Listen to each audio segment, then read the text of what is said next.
أن تبتغوا بأموالكم محصنين غير مسافحين، فما استمتعتم به منهن فآتوهن أجورهن فريضة، ولا جناح عليكم فيما تراضيتم به من بعد الفريضة، إن الله كان عليما حكيما۔ آیا نمبر 24 سے شروع ہے، جز نمبر 5، جس میں اللہ تعالیٰ فرما رہے ہیں، اور حرام کی گئیں شور والی عورتیں مگر وہ جو تمہاری ملکیت میں آ جائیں۔ اللہ تعالیٰ کا یہ احکام تم پر فرض کر دیے گئے ہیں، اور ان عورتوں کے سوا اور عورتیں تمہارے لیے حلال کی گئی ہیں کہ اپنے مال کے مہر سے تم ان سے نکاح کرنا چاہو، برے کام سے بچنے کے لیے، نہ کہ شہوت رانی کرنے کے لیے۔ اس لیے جن سے تم فائدہ اٹھاؤ انہیں ان کا مقرر کیا ہوا مہر ادا کر دو، اور مہر مقرر ہو جانے کے بعد تم آپس کی رضامندی سے جو طے کر لو اس میں تم پر کوئی گناہ نہیں۔ بے شک اللہ تعالیٰ اور علیم حکمت والا ہے۔ اس میں ہم پہلے دیکھتے ہیں کہ محسنات جو ہوتی ہیں وہ کون سی عورتیں ہوتی ہیں، جن میں یہ 4 طرح کی عورتوں کے لیے محسنات کا ورڈ آیا ہے: شادی شدہ عورتیں، آزاد عورتیں، پاک دامن عورتیں اور مسلمان عورتیں۔ یہ سب محسنات کی کیٹیگری میں ہے، محسنات کی۔ پھر ہم دیکھتے ہیں کہ یہاں پہ بات ہوئی ہے کہ دونوں طرف سے ایجاب و قبول ہو، یعنی کہ جو شادی کی جو مین کنڈیشن ہے وہ یہ ہے کہ ایجاب و قبول ہو، دوسری یہ کہ مال یعنی مہر ادا کرنا قبول کرو، یعنی اس شادی میں مہر کا دینا بھی بہت ضروری ہے، تیسری یہ کہ ان کی شادی کو قید دائمی قبضے میں لانا ضروری ہے۔ دائمی قبضے میں یعنی کہ وہ شادی ہمیشہ کی نیت سے ہو، صرف شہوت رانی غرض نہ ہو، جیسے کہ زنا میں یا موتا میں ہوتا ہے، یعنی جنسی خواہش کی تسکین کے لیے چند روز یا چند گھنٹوں کا نکاح، یہ حرام ہے، یہ جائز نہیں ہے۔ پھر یہاں پہ بات ہوئی کہ مہر کی، تو مہر میں یہ ہے کہ اس میں آپس کی رضامندی سے مہر میں کمی بیشی کرنے کا اختیار ہے، یعنی کہ مرد عورت میاں بیوی جو ہے وہ آپس کی رضامندی سے اپنا مہر کو جو ہے وہ فکس کریں گی۔ اور آیا نمبر 25، اور تم میں سے جس کسی کو آزاد مسلمان عورتوں سے نکاح کرنے کی پوری وسعت و طاقت نہ ہو تو وہ مسلمان لونڈیوں سے جن کے تم مالک ہو اپنا نکاح کر لے۔ اللہ تعالیٰ تمہارے اعمال کو بخوبی جاننے والا ہے، تم سب آپس میں ایک ہی ہو، اس لیے ان کے مالوں کی اجازت سے ان کے مالکوں کی اجازت سے ان سے نکاح کر لو، یعنی لونڈی غلام کے جو مالک ہیں ان کی اجازت سے نکاح کر لو، اور قاعدے کے مطابق ان کے مہر ان کو دو، وہ پاک دامن ہوں، نہ کہ اعلانیہ بدکاری کرنے والی، نہ خفیہ آشنائی کرنے والیاں۔ پس جب یہ لونڈیاں نکاح میں آ جائیں، پھر اگر وہ بے حیائی کا کام کرے تو انہیں آدھی سزا ہے اس سزا سے جو آزاد عورتوں کی ہیں۔ کنیزوں سے نکاح کا یہ حکم تم میں سے ان لوگوں کے لیے ہے جنہیں گناہ اور تکلیف کا اندیشہ ہو، اور تمہارا ضبط کرنا بہت بہتر ہے، اور اللہ تعالیٰ بڑے بخشنے والا اور بڑی رحمت والا ہے۔ یہاں پہ کچھ خاص چیزوں کے بارے میں پتہ چل رہا ہے، جس میں یہ ہے کہ اس سے معلوم ہوتا ہے کہ لونڈی کا مالک ہی لونڈی کا ولی ہے، جیسے ایک آزاد عورت کا ولی جو ہوتا ہے وہ اس کا باپ یا بھائی ہوتا ہے، ان کی اجازت کے بغیر نکاح نہیں ہوتا، اس طرح سے لونڈیوں کا جو ولی ہے وہ ان کا مالک ہے۔ لونڈی کا کسی جگہ نکاح مطلب اس مالک کی اجازت کے بغیر نہیں کیا جا سکتا، اسی طرح غلام بھی اپنے آقا کی اجازت کے بغیر کسی جگہ نکاح نہیں کر سکتا۔ میں یہاں پہ دوسری بات یہ بتائی کہ یعنی لونڈیوں کو 100 کے بجائے نصف 50 کوڑوں کی سزا، جہاں پر بات ہوئی نا کہ ان کے لیے آدھی سزا ہے، یہ اس لیے کہ جتنا بڑا رتبہ ہوتا ہے اتنی بڑی سزا ہوتی ہے۔ آزاد عورتوں کی زیادہ سزا ہے، جبکہ ان کی بنسبت لونڈیوں کی جو سزا ہے کیونکہ وہ درجے میں تھوڑی کم ہے، تو اس لیے ان کی جو سزا ہے وہ بھی کم ہے۔ گو کہ ان کے لیے سزائے رجم نہیں، کیونکہ وہ نفس نہیں ہو سکتی، یعنی لونڈیوں کے لیے ایک خاص بات یہ ہے کہ ان کے لیے سزائے رجم جو ہوتی ہے یعنی سٹوننگ ٹل ڈیتھ، وہ عادی نہیں ہے، وہ نہیں ہے، کیونکہ اس میں ہم معاف نہیں کر سکتے، اور غیر شدہ لونڈی کی تعزیری سزا ہوگی۔ پھر اس میں ایک اور بات پتہ چلتی ہے، یعنی لونڈیوں سے شادی کی اجازت ایسے لوگوں کو ہے جو جوانی کے جذبات پر کنٹرول رکھنے کی طاقت نہ رکھتے ہوں، یعنی کہ پہلے پریفر جو ہے وہ آزاد عورتیں، اور اس کے بعد پھر لانڈی عورتوں کا نمبر آتا ہے۔ اور بدکاری میں مبتلا ہونے کا اندیشہ ہو، یعنی اگر کسی مرد کو بدکاری میں اس کو لگتا ہے کہ وہ اپنے جذبات پہ قابو نہیں پا سکتا، وہ کوئی حرام کام کر لے، تو پھر اس کو چاہیے کہ پھر وہ لانڈی سے شادی کر لے۔ اگر ایسا اندیشہ نہ ہو تو اس وقت تک صبر کرنا بہتر ہے جب تک کسی آزاد خاندانی عورت سے شادی کے قابل نہ ہو جائیں۔ یہ بھی ایک بہت خوبصورت سی بات بتائی گئی ہے ہمارے دین میں۔ آئے نمبر 26، اللہ تعالیٰ چاہتا ہے کہ تمہارے واسطے خوب کھول کر بیان کرے اور تمہیں تم سے پہلے کے نیک لوگوں کی راہ پر چلائے اور تمہاری توبہ قبول کرے۔ اللہ تعالیٰ جاننے والا اور حکمت والا ہے، یعنی کہ جو بھی اگر کسی سے کوئی غلطی ہوئی ہے تو اللہ تعالیٰ ہمیشہ توبہ قبول کرتا ہے۔ اللہ تعالیٰ ہمارے گناہوں کو بھی معاف فرمائے، اور اللہ تعالیٰ چاہتا ہے کہ تمہاری توبہ قبول کرے، اور جو لوگ خواہشات کے پیرو ہیں وہ چاہتے ہیں کہ تم ان سے بہت دور ہٹ جاؤ۔ اس کا مطلب ہے کہ حق سے باطل کی طرف جھک جاؤ۔ جو لوگ خود بھی اچھے کام نہیں کرتے وہ چاہتے ہیں کہ ہم بھی اچھے کام نہ کریں اور ان کی طرح ان کے جیسے بن جائیں۔ پھر اللہ تعالیٰ فرما رہے ہیں، اللہ چاہتا ہے کہ تم سے تخفیف کرے کیونکہ انسان کمزور پیدا کیا گیا ہے۔ اے ایمان والو، اپنے آپس کے مال ناجائز طریقے سے مت کھاؤ مگر یہ کہ خرید و فروخت تمہاری آپس کی رضامندی سے ہو، اور اپنے آپ کو قتل نہ کرو، یقیناً اللہ تعالیٰ تم پر نہایت مہربان ہے۔ یہاں پہ تین بہت بڑی چیزوں کا پتہ چلتا ہے۔ ایک تو یہ بتایا کہ ناجائز طریقے سے مال نہ کھاؤ کا مطلب یہ ہے کہ دھوکے، فریب، جعلسازی، ملاوٹ کے علاوہ وہ تمام کاروبار بھی شامل ہیں جن سے شریعت نے منع کیا ہے، جیسے قمار یا ربا وغیرہ۔ اسی طرح ممنوع اور حرام چیزوں کا کاروبار کرنا بھی باطل میں شامل ہوتا ہے۔ پھر یہاں بتایا کہ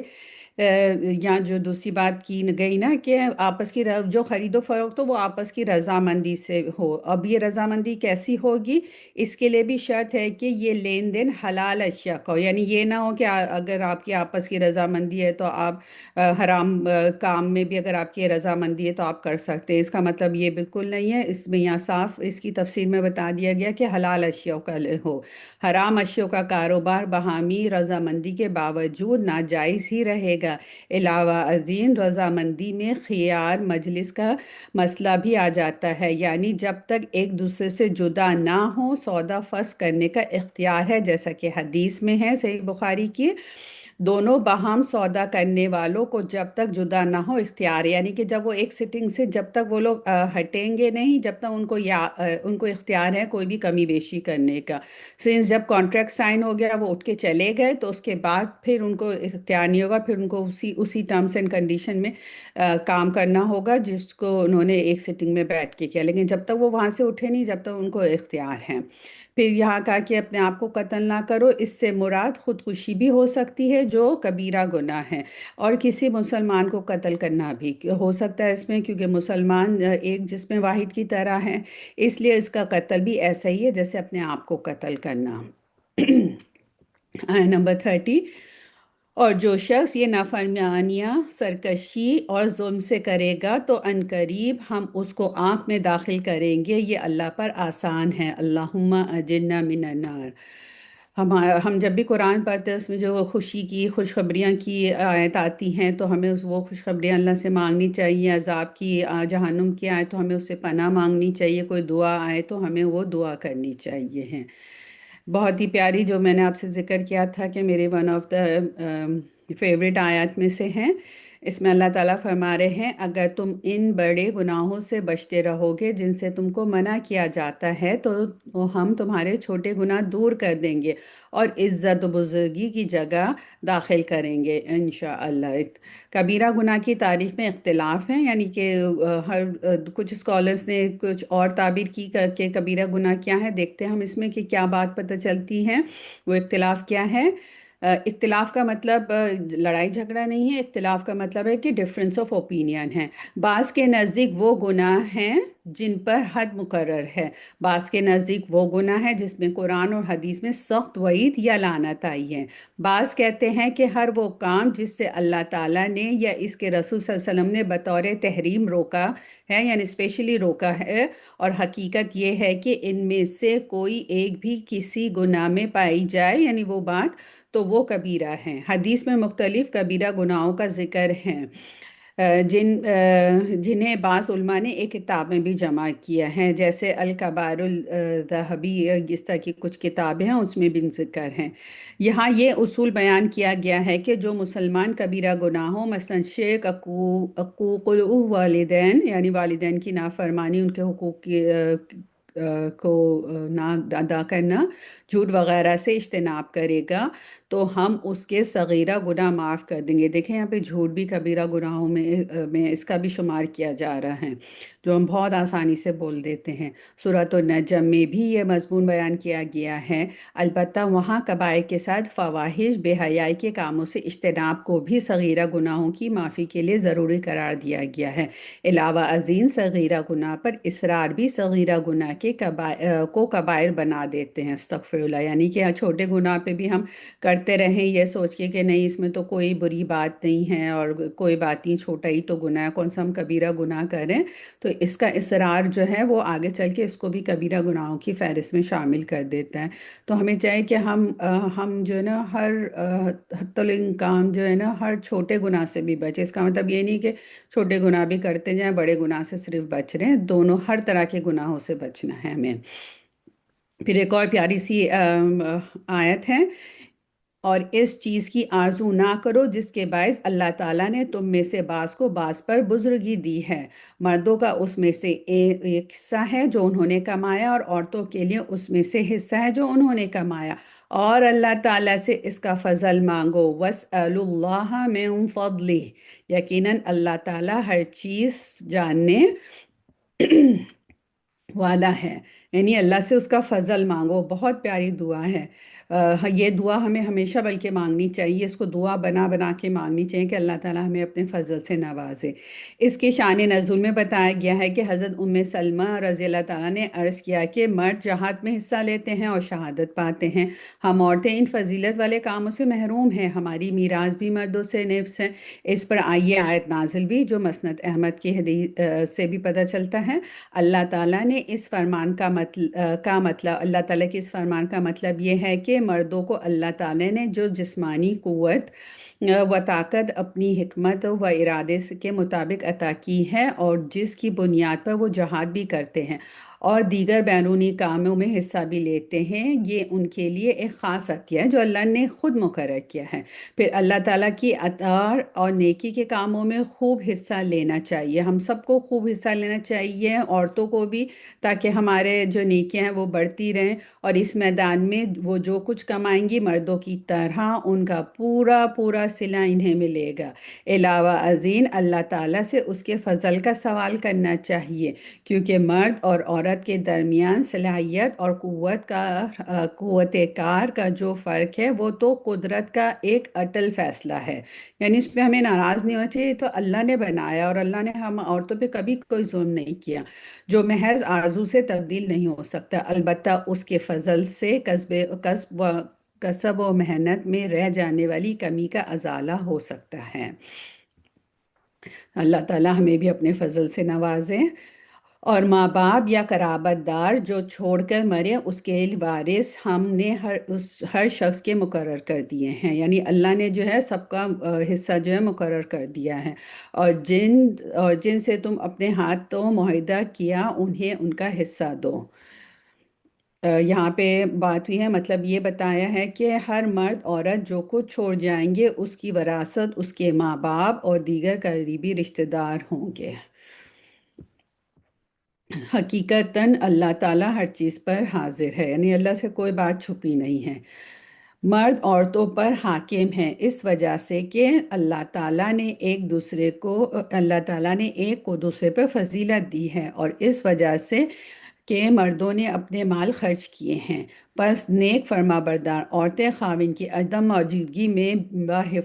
بحفاظت الہی نگہداشت رکھنے والیاں ہوں، اور جن عورتوں کی نافرمانی اور بد دماغی کا تمہیں خوف ہو انہیں نصیحت کرو اور ان سے الگ بستر پر چھوڑ دو اور انہیں الگ بستر پر چھوڑ دو اور انہیں مار کی سزا دو، پھر اگر وہ تابعداری کریں تو ان پر کوئی راستہ تلاش نہ کرو، بے شک اللہ تعالیٰ بڑی بلندی اور بڑائی والا ہے۔ یہاں پہ اللہ نے کتنی خوبصورتی سے ایک بات سمجھا دی کہ اگر عورت سے کچھ غلطی ہو رہی ہے تو اس کے ساتھ کیا کیا معاملہ کرنا چاہیے ہے۔ اگر اللہ یہ نہ بتاتا تو ہمارے معاشرے میں تو بہت زیادہ برائی ہوتی ہے، ایون دو کہ اللہ نے یہ سب چیزیں بتا دی پھر بھی اتنی برائیاں ہیں، لیکن اگر ہم سوچیں کہ اگر اللہ نے یہ نہ بتایا ہوتا کہ ان عورتوں کے ساتھ کیا معاملہ کرنا چاہیے تو پھر تو حد و بس ہی ہو جاتی ہے۔ تو ہم یہ دیکھتے ہیں کہ ایک عوام سے متعلق اللہ تعالیٰ نے کیا اس کی ڈیفینیشن کیا بتائی ہے تفاسیر میں۔ اس سے مراد ہے کہ حاکمیت و قوامیت کی دو وجوہیں بیان کی گئی ہیں، ایک جو مردانہ قوت و دماغی صلاحیت ہے جس میں مرد عورت سے خلقی طور پر ممتاز ہے، دوسری وجہ جس کا مکلف شریعت نے مرد کو بنایا ہے اور عورت کو اس کی فطری کمزوری اور مخصوص تعلیمات کی وجہ سے ہے، جنہیں اسلام نے عورت کی عفیت و حیا اور اس کی تقدیس کے تحفظ کے لیے ضروری قرار دیا ہے۔ عورت کو معاشی جھمیلوں سے دور رکھا گیا، یہ بھی اللہ کی کتنی بڑی بلیسنگ ہے کہ عورت کو معاشی جھمیلوں کا ذمہ دار نہیں بنایا گیا ہے، لیکن اگر ضرورت ہے تو عورت باہر نکل کے کما سکتی ہے۔ عورت کی سربراہی کے خلاف قرآن کریم کی یہ نص قطعی بالکل واضح ہے، جس کی تائید صحیح بخاری کی اس حدیث سے ہوتی ہے جس میں نبی کریم صلی اللہ علیہ وسلم نے فرمایا ہے وہ قوم ہرگز فلاح یاب نہیں ہوگی جس کے امور ایک عورت کے سپرد کر دیے جائیں۔ یہ صحیح بخاری کی حدیث ہے۔ اب جو اوپر فرمایا ہے نا کہ عورت اگر کوئی غلط کام کرتی ہے، بے حیائی کا کام کرتی ہے تو پھر اس کے ساتھ کیا معاملہ ہوگا۔ نافرمانی کی صورت میں عورت کو سمجھانے کے لیے سب سے پہلے واعظ و نصیحت کا نمبر ہے، سب سے پہلے آپ نے اس کو نصیحت کرنی ہے۔ دوسرے نمبر پر ان سے وقتی اور عارضی علیحدگی ہے جو سمجھدار عورتوں کے لیے بہت بڑی تنبیہ ہے، یعنی کہ ان کا بستر الگ کر دیں، تو جو واقعی سمجھدار عورتیں ہوں گی ان کے لیے یہ بہت بڑی بات ہوتی ہے کہ ان کا شوہر نہ ان سے بات کر رہا ہے، اس کو الگ بستر پہ سو رہا ہے۔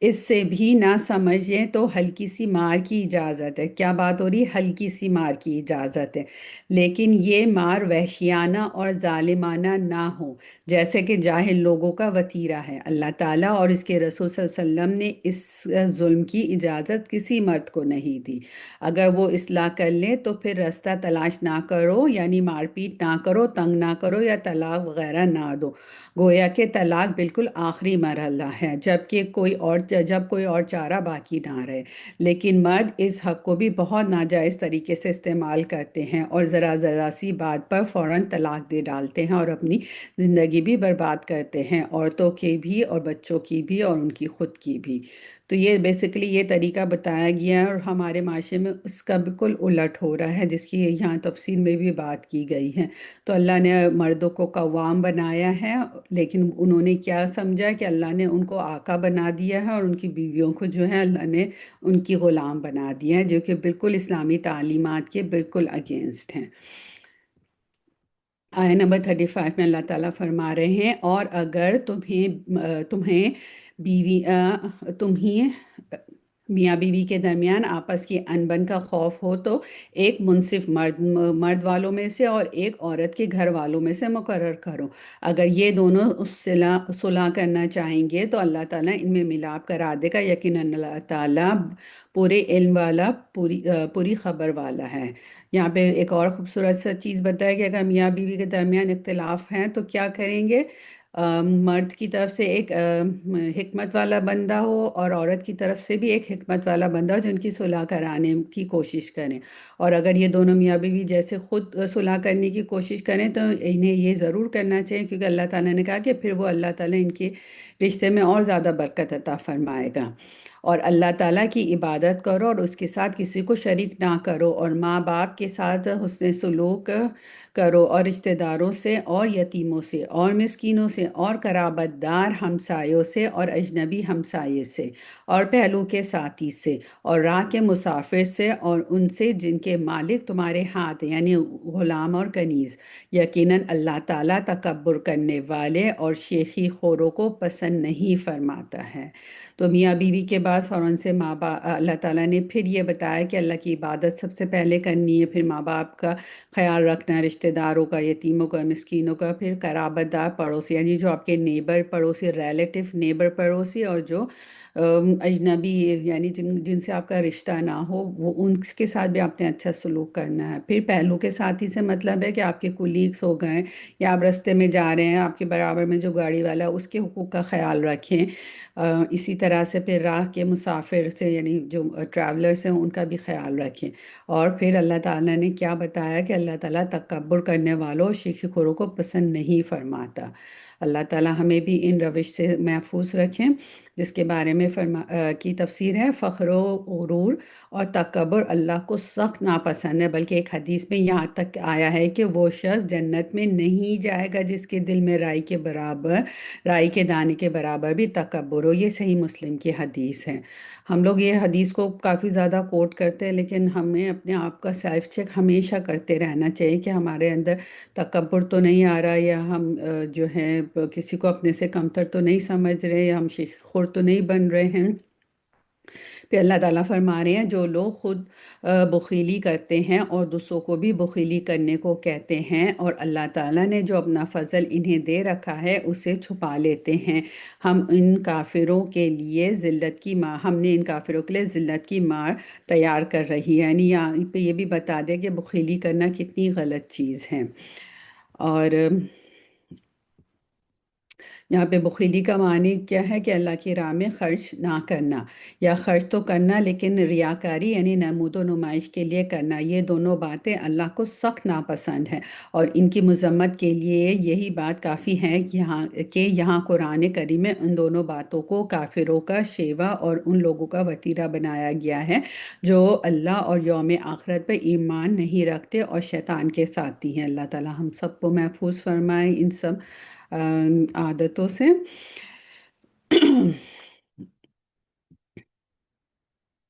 اور جو لوگ اپنے مال لوگوں کو دکھاوے کے لیے خرچ کرتے ہیں اور اللہ تعالیٰ پر اور قیامت کے دن پر ایمان نہیں رکھتے، اور جس کا ہم نشین اور ساتھی شیطان ہو، وہ بدترین ساتھی، جیسے ابھی ہم نے بات کی۔ اور پھر اور بھلا ان کا کیا نقصان تھا کہ اگر یہ اللہ پر اور قیامت کے دن پر ایمان لاتے اور اللہ تعالیٰ نے جو انہیں دے رکھا ہے اس میں سے خرچ کرتے، اور اللہ تعالیٰ انہیں خوب جاننے والا ہے۔ آپ لوگ نے نوٹس کیا کہ جب اللہ تعالیٰ صدقے کی بات کرتے ہیں تو اللہ تعالیٰ بہت ساری جگہوں میں یہ بات کرتے کہ جو اللہ نے تمہیں دیا اس میں سے خرچ کرو، یعنی کہ وہ جو پیسہ ہمارے پاس ہے وہ ہمارا نہیں ہے، وہ اللہ کا، یعنی کہ جو پیسہ ہے وہ تھوڑا ہمارا،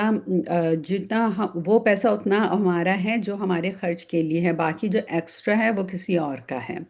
بے شک اللہ تعالیٰ ایک ذرہ برابر ظلم نہیں کرتا، اور اگر نیکی ہو تو اسے دگنی کر دیتا ہے، اور خاص اپنے پاس سے بہت بڑا ثواب دیتا ہے۔ پس کیا حال ہوگا جس وقت کہ ہر امت میں سے ایک گواہ ہم لائیں گے، اور آپ کو ان لوگوں پر گواہ بنا لائیں گے، آپ کو یعنی کہ رسول اللہ صلی اللہ علیہ وسلم کو ان سب کا پہ گواہ بنائیں گے۔ اب یہ بات کس طرح سے ہے؟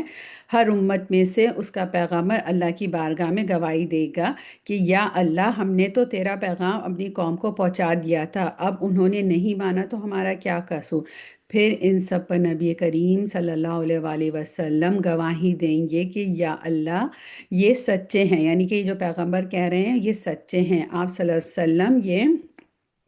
گواہی اس قرآن کی وجہ سے دیں گے جو آپ صلی اللہ علیہ وسلم پہ نازل ہوا، اور جس میں گزشتہ انبیاء اور ان کی قوموں کی سرگشت بھی حسب ضرورت بیان کی گئی ہے۔ یہ ایک سخت مقام ہوگا، اس کا تصور ہی لرزا دینے والا ہے۔ حدیث میں آتا ہے کہ ایک مرتبہ نبی کریم صلی اللہ علیہ وسلم نے حضرت عبداللہ بن مسعود سے قرآن سننے کی خواہش ظاہر فرمائی۔ وہ سنتے ہوئے جب اس آیت پر پہنچے تو آپ صلی اللہ علیہ وسلم نے فرمایا: بس اب کافی ہے۔ حضرت ابن مسعود فرمانے رضی اللہ تعالیٰ عنہ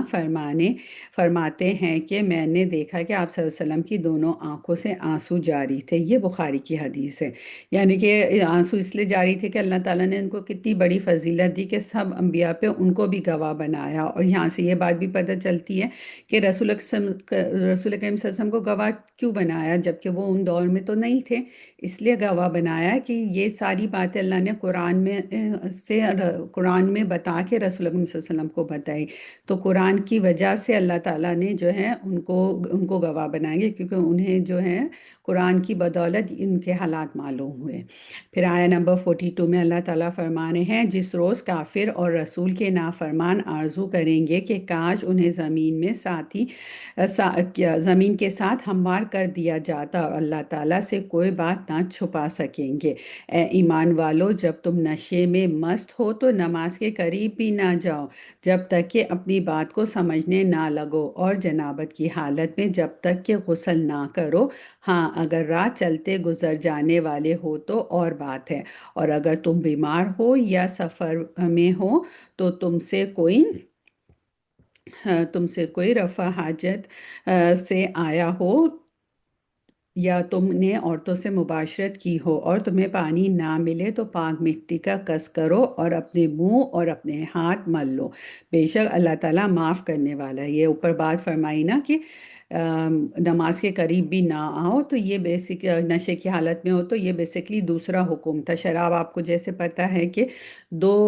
تین مرحلوں میں جا کے حرام بھی تھی۔ پہلے یہ کہا کہ اس میں کچھ چھوٹا سا لٹل بٹ فائدہ ہے اس کے پینے کا، لیکن اس کا گناہ کہیں بڑا ہے اور یہ شیطانی کاموں میں سے ہے۔ پھر دوسری بات میں یہ کہا کہ تم نے شراب اگر پیے تو پھر تم نماز کے قریب نہ ہو۔ نماز بہت بڑی چیز ہوتی تھی اس زمانے میں، آج تو ہم نے اس کو ایک بالکل کہنے روٹین چیز بنا دی، لیکن اس زمانے میں بہت بڑی چیز تھی کہ ایک صحابہ کرام نے ایک مرتبہ جو ہے وہ شراب پی کے جو ہے وہ نماز کو لیڈ کرایا اور انہوں نے غلط پڑھی، تو پھر یہ آیت نازل ہوئی، اور پھر تیسری بار میں جا کے جو ہے وہ پھر شراب حرام ہوئی۔ تو یہ سٹیپ بائی سٹیپ اس لیے ہوا کہ وہ جو قوم تھی، وہ جو معاشرہ تھا، وہ بہت شراب نوشی کرتا تھا، وہ شراب پینے کے عادی تھے، تو اللہ نے ایک دم سے منع نہیں کیا، اور یہ بھی کتنی خوبصورت سی حکمت کی بات ہے کہ اللہ تعالیٰ نے 3 سٹیپ میں منع کیا۔ پھر یہاں پہ جو ہے وہ تیمم کی بات آ رہی ہے، اس میں ہم دیکھتے ہیں کہ یہاں پہ بیمار سے مراد وہ بیمار ہے جسے وضو کرنے سے نقصان یا بیماری میں اضافے کا اندیشہ ہو۔ دوسرا وہ کر سکتا ہے تیمم جو مسافر عام ہے، لمبا سفر کیا ہو یا مختصر۔ اگر پانی دستیاب نہ ہو تو تیمم کرنے کی اجازت ہے۔ پانی نہ ملنے کی صورت میں یہ اجازت تو مقیم کو بھی حاصل ہے، یعنی کہ جو مقیم ہے اس کے پاس پانی نہیں، وہ بھی تیمم کر سکتا ہے، لیکن بیمار اور مسافر کو چونکہ اس قسم کی ضرورت عام پیش آتی ہے، اس لیے بطور خاص ان کے لیے اجازت بیان کر دی گئی ہے۔ اچھا، یہاں پہ جو بات کی نا کہ تیمم کر سکتے سفر میں، ہاں پانی دستیاب نہ ہو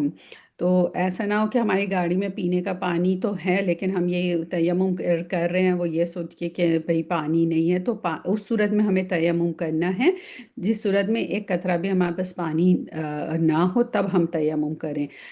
پہلے جب ہم یہاں امریکہ میں آئے تھے تو ہم لوگ کر لیتے تھے وضو، مطلب تیمم کر لیتے تھے، اور یہ ہمارے ذہنوں میں بھی نہیں تھا، کہہ لیں دور جاہلیت میں ہم زندہ تھے اس وقت، دین کی تھوڑی تھوڑی سی سمجھ تھی، زیادہ سمجھ نہیں تھی، تو ہم سمجھتے تھے کہ اچھا یہ تو پینے کا پانی ہے، تیمم اس سے نہیں کر سکتے۔ پھر جیسے جیسے اور ہم نے اس کو پڑھا، اور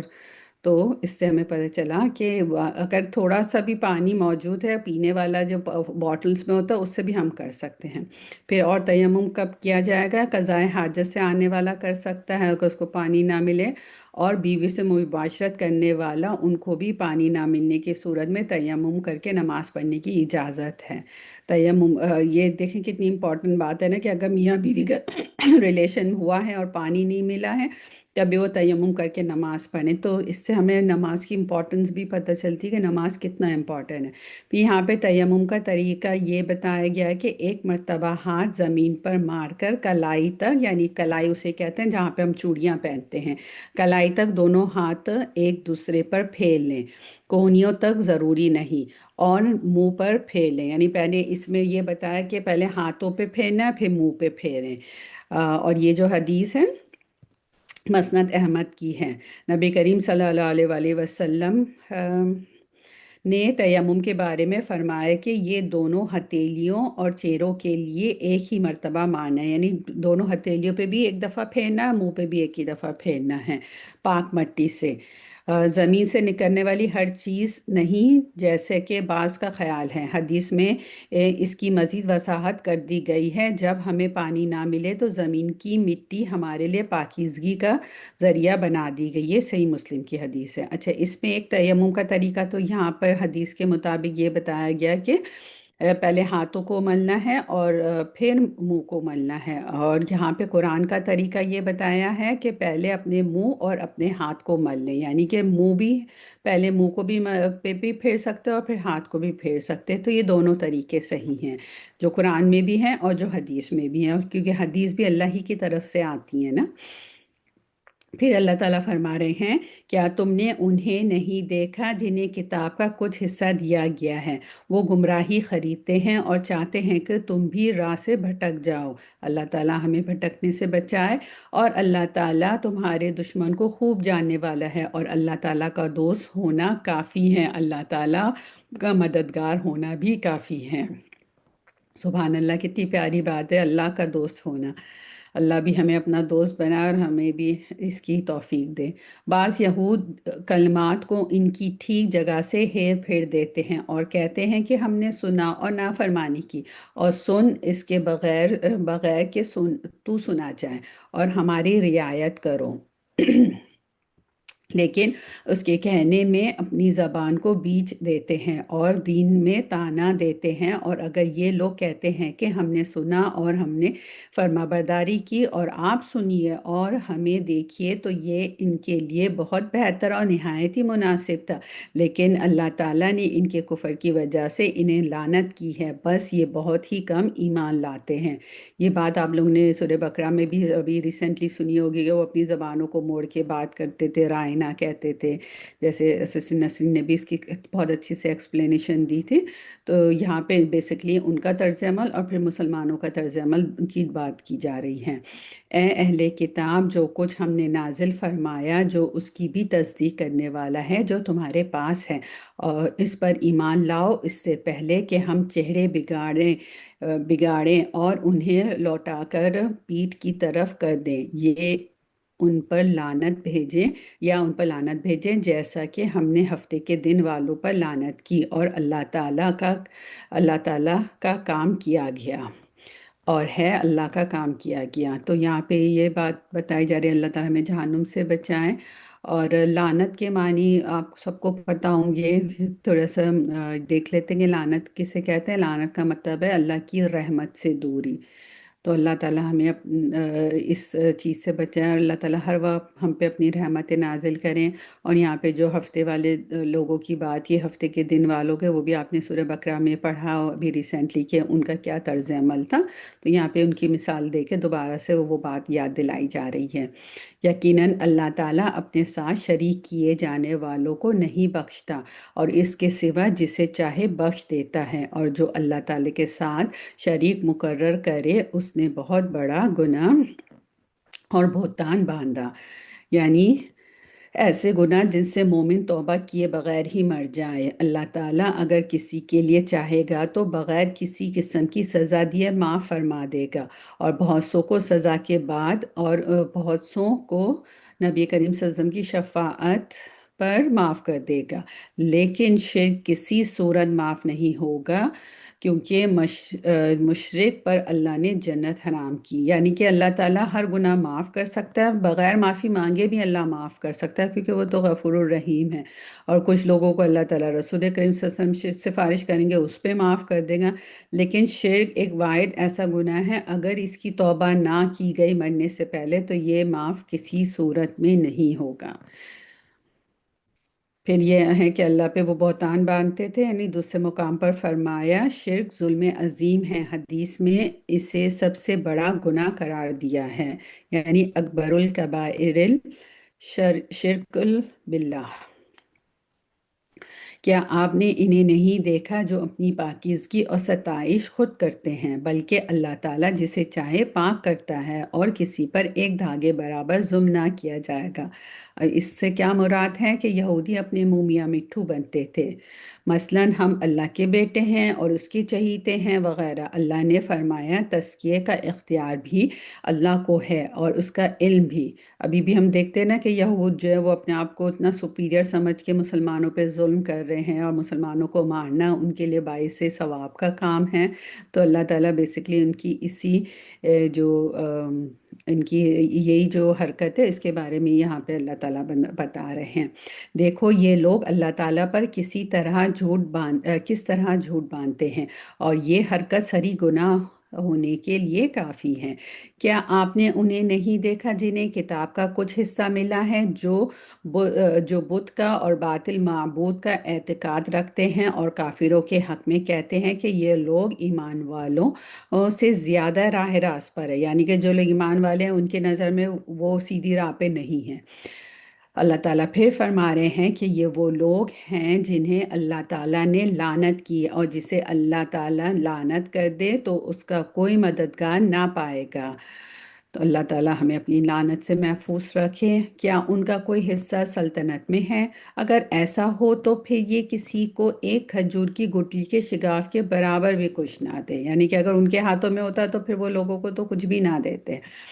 یا یہ لوگوں سے حسد کرتے ہیں اس پر جو اللہ تعالیٰ نے اپنے فضل سے انہیں دیا، بس ہم نے تو آل ابراہیم علیہ السلام کو کتاب اور حکمت بھی دی اور بڑی سلطنت بھی عطا فرمائی۔ پھر ان میں سے بعض نے تو اس کتاب کو مانا اور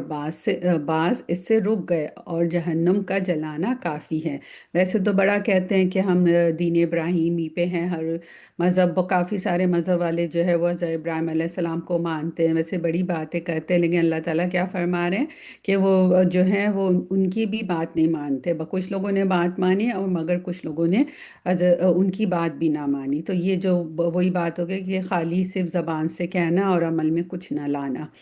جن لوگوں نے ہماری آیتوں سے کفر کیا انہیں ہم یقیناً آگ میں ڈالیں گے، اللہم اجرنا من النار۔ جب ان کی کھالیں پک جائیں گی تو ہم ان کے سوا اور کھالیں بدل دیں گے تاکہ وہ عذاب چکھیں۔ یقیناً اللہ تعالیٰ غالب حکمت والا ہے۔ یہ ہم اپنے روزمرہ کے معمولات میں دیکھتے ہیں نا کہ ہماری انگلی کٹ جاتی ہے،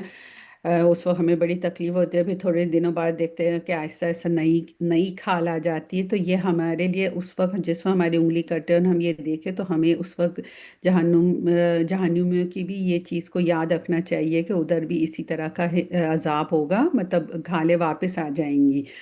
یہ جہنم کے عذاب کی سختی، تسلسل اور دوام کا بیان ہے۔ مثلاً احمد کی روایت کی روح سے جہنمی جہنم میں اتنے فربا ہو جائیں گے، یعنی اتنے موٹے ہو جائیں گے کہ ان کی کانوں کی لو سے پیچھے گردن تک کا فاصلہ 700 سال کی مسافت جتنا ہوگا۔ ان کی کھال کی موٹائی 70 بالش اور داڑھ احد پہاڑ جتنے ہو جائیں گے، یعنی جلنے کی وجہ سے وہ ان کا جسم اتنا زیادہ پھول جائے گا۔ استغفر اللہ، اللہم اجرنا من النار۔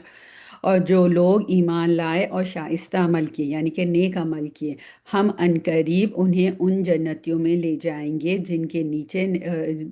نیچے نہریں بہہ رہی ہیں، جن میں وہ ہمیشہ رہیں گے۔ ان کے لیے وہاں صاف ستھری بیویاں ہوں گی، اور ہم انہیں گھنی چھاؤں اور پوری راحت میں لے جائیں گے۔ گھنی، گہری، عمدہ اور پاکیزہ جو ہے چھاؤں، جس کا ترجمے میں پوری راحت کا ذکر آیا ہے۔ اس کی تفسیر میں یہ بات کی ہے کہ ایک حدیث میں ہے کہ جنت میں ایک درخت ہے جس کا سایہ اتنا ہے کہ ایک سوار 100 سال میں بھی اسے طے نہیں کر سکے گا۔ یہ شجر الخلد ہے، یہ مسند احمد کی حدیث ہے، یعنی کہ اتنا بڑا سایہ ہوگا۔ اللہ تعالیٰ ہمیں ان سایوں میں جانے کی توفیق عطا فرمائے۔ اللہ تعالیٰ تمہیں تاکیدی حکم کرتا ہے کہ امانت والوں کی امانتیں انہیں پہنچاؤ، اور جب لوگوں کا فیصلہ کرو تو عدل و انصاف سے فیصلہ کرو، یقیناً وہ بہتر چیز ہے جس کی نصیحت تمہیں اللہ تعالیٰ کر رہا ہے۔ بے شک اللہ تعالیٰ سنتا اور دیکھتا ہے۔ اب امانتوں سے کیا مراد ہے؟ یہاں پہ مفسرین کے نزدیک یہ آیت حضرت عثمان بن طلحہ